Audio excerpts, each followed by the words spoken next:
Hindi yata makukumpleto ang Pasko ng mga Pilipino kung wala ang makukulay na parol. Sa isang barangay sa Las Piñas, sinisimula na ang paggawa ng mga parol na naging taunang tradisyon tuwing Pasko.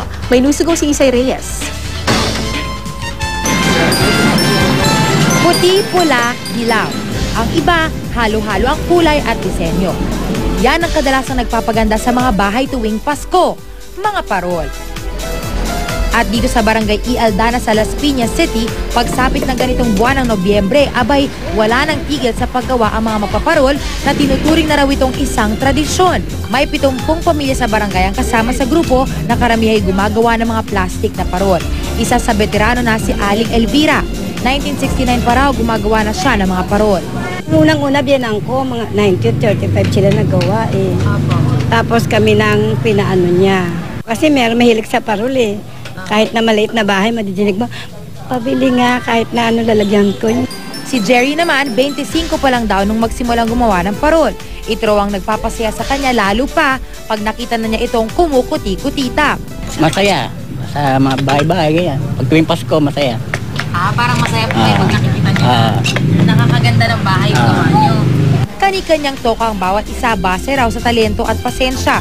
So, ang paggawa ng isang parol ay nagsisimula sa bamboo o kawayan. So, kailangan yan tila din para maging ganito. Pag nagpira-piraso na yan, bubuo tayo ng bituin para maging ganito.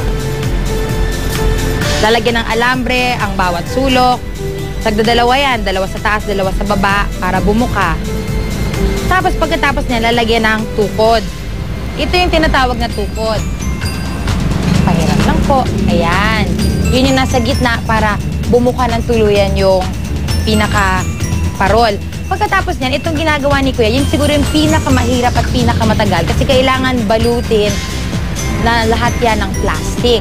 At kapag nabalot na ng plastic, ito naman yung finished product. So at least meron na tayong view kung anong itsura niya. Pagkatapos niya, lalagyan na yan ng mga borloloy. Tinatawag na borlas kung saan ilalagay ito, papabukahin, lalagay sa bawat sulok. And then, lalagyan ng saya. Yung saya, yung pinaka-nakalaylay. Tapos, sa ilalim ng saya, yung buntot.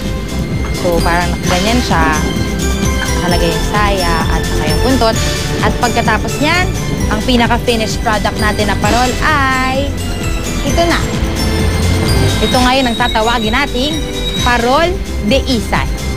Ang isang parol nagsisimula sa bamboo o kawayan. Sa kanilang barangay daw, madalas kumukuha mga malalaking tindahan at palengke tuwing Pasko. Kaya para masuklayan lahat ito, Hunyo pa lang nagsisimula na silang maghanda.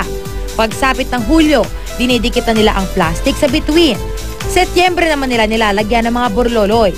At pagsapit ng Oktubre, simula na ng pagbebenta. Ang plastic na parol nagkakahalaga ng 15 hanggang 150 pesos. Samantala ang papel na parol naman, dahil mas mahirap at mabusisi gawin, ay nagkakahalaga ng 150 hanggang 600 pesos. Sa pamamagitan ng kanilang mga obra, lalong nagiging makulay at masigla ang Pasko sa ating bansa. Isay Reyes, GMA News.